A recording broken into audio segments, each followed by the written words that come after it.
बाबा Dhavaleshwar web media सांबादिक महासंघ आठमल्लिक पक्षर संबोधना उत्सव अनुष्ठित। अनुगुल जिला आठमल्लिक उपखंड किशोर नगर ब्लॉक अंतर्गत मा हिंगुलाई उच्च विद्यालय प्रांगण में बाबा धवलेश्वर वेब मीडिया सांबादिक महासंघर आठमल्लिक पक्षर एक संबोधना उत्सव अनुष्ठित हो जाइछि। कार्यक्रम प्रारंभ में जगतर नाथ जगन्नाथ निकट में धूप प्रज्वलन कर महासंघर सभापति करुणाकर नायक सभापतित्व में सभा अनुष्ठित होइथिला। हंडपा उच्च प्राथमिक विद्यालय प्रधान शिक्षक प्रदीप कुमार प्रधान स्वागत भाषण दे अतिथि मानक परिचय प्रदान करथिले।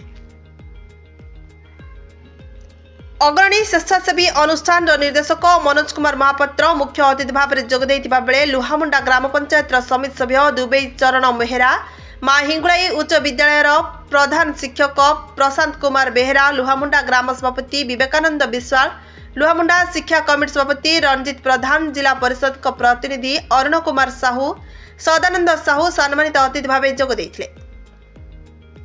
चलित वर्ष शिक्षा विभिन्न प्रकार कलाकृति अर्जन करी मुख्यमंत्री शिक्षा पुरस्कार लाभ करथिबा आठमल्लिक उपखंडर 8 जन शिक्षक यथा पीएमसी सरकारी उच्च विद्यालय किशोरनगर शिक्षक संग्राम किशोर पृष्टि जगन्नाथ सरकारी उच्च विद्यालय विलयनाली शिक्षक अशोक जेना पीएमसी महेंद्र उच्च विद्यालय आठमल्लिक शिक्षक सुधांशु शेखर विश्वाल मनोज कुमार पात्र ठाकुरगढ़ उच्च विद्यालय शिक्षक चिदानंद देहुरी सरकारी उच्च प्राथमिक विद्यालय धौरापाली शिक्षक महेश्वर मेहर मा हिंगुलाई उच्च विद्यालय शिक्षक अरुण कुमार साहू को उत्तर कामना करी वेब मीडिया महासंघ आठमल्लिक पक्षर उत्तरीय और पुष्पगुच्छ दे संबोधित करा जायथिला।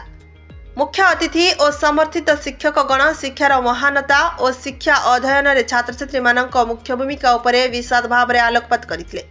उक्त कार्यक्रम रे विद्यालय छात्र छात्री शिक्षक शिक्षयित्री और कर्मचारी गण संपूर्ण सहयोग करिथिबारु शांति श्रृंखला रे कार्यक्रम अनुष्ठित होइथिला। सर्वशेष वेब मीडिया महासंघर संपादक दीपक कुमार साहू धन्यवाद अर्पण करी सभा सांग करने सभापति को कहिथिले। Athmallik Bulu Dalai report Harshika media.